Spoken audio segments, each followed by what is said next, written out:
Peace and good, and greetings once again from the Shrine of St. Anthony. We're here in the chapel, and perhaps you could see behind me we're doing some renovation work that is just about finished. So good things happening here today at the Shrine of St. Anthony. And we're continuing with this ongoing series of looking at one of the readings from the coming Sundays readings. And we've been focusing upon the letter of James, and let's continue with that this week. So we'll listen to the reading and then offer a little bit of reflection. And this is from James chapter 3, 16 to 4:3. Beloved, where jealousy and selfish ambition exist, there is disorder and every foul practice.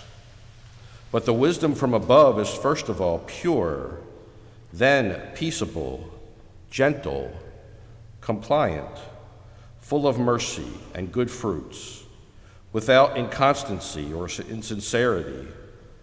And the fruit of righteousness is sown in peace for those who cultivate peace.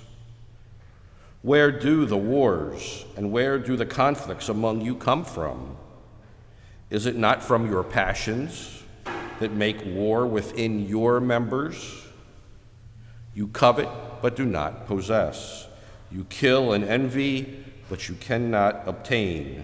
You fight and wage war. You do not possess because you do not ask. You ask, but do not receive because you ask wrongly to spend it on your passions. In the earliest centuries of the church, the way that was, and especially looking back historically, the way that one came to seeking conformity with Christ in a very particular way was through martyrdom. And just yesterday we celebrated 2 martyrs of the church. We have this wonderful cloud of witnesses, as the scriptures say, of the great martyrs who conformed themselves totally to Christ.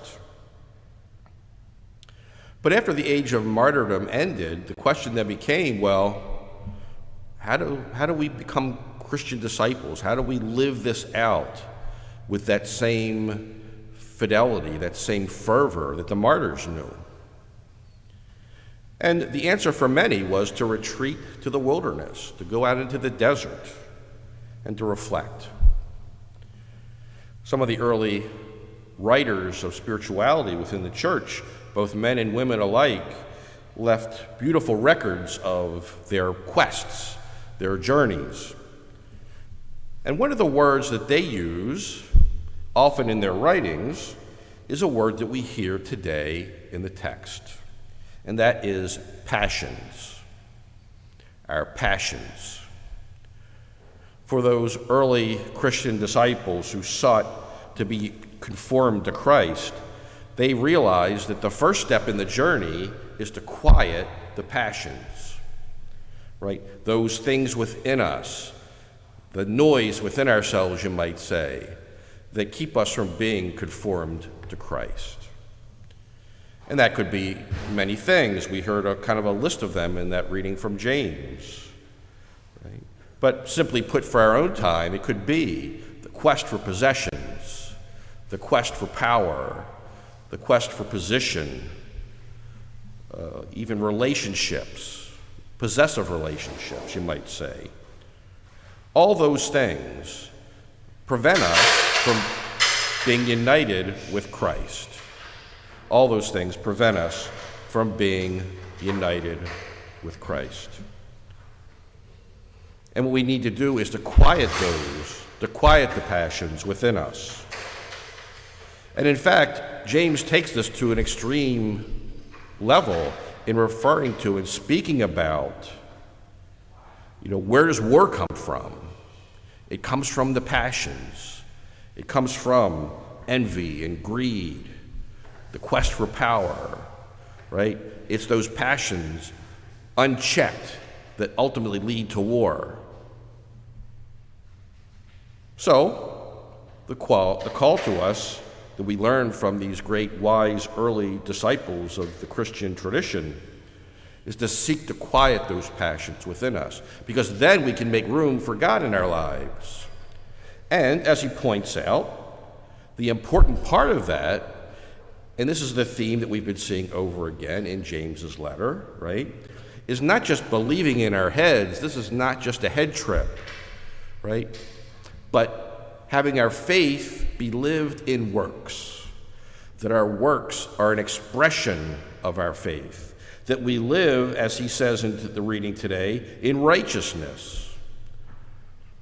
Because righteousness, the fruit of righteousness, is sown in peace, right? We need that peace. We need that quiet. We need to quiet the passions within us. And if we do that, then we can live a righteous life. We can have our faith be lived in works, right? And by doing that, we are conforming ourselves to Christ. We ask the Lord to help us with that, to help us to find the way to quiet the passions, whatever they are in our own journeys, and to seek out God's peace within us. Last week, we mentioned that we would be beginning a series of lectures on Franciscan topics. We began this past Tuesday. If you were not able to join us live, it'll be available shortly on YouTube, and you'll be able to watch it at your convenience at home. The next one will be in October, and please keep an eye out on our emails or the website or our social media contacts for how to sign up for the next one. But the one we just did will be available for some period of time on the internet to watch at your convenience. So then until next time, we send our best greetings to you from the Shrine of St. Anthony, and we wish you peace and good.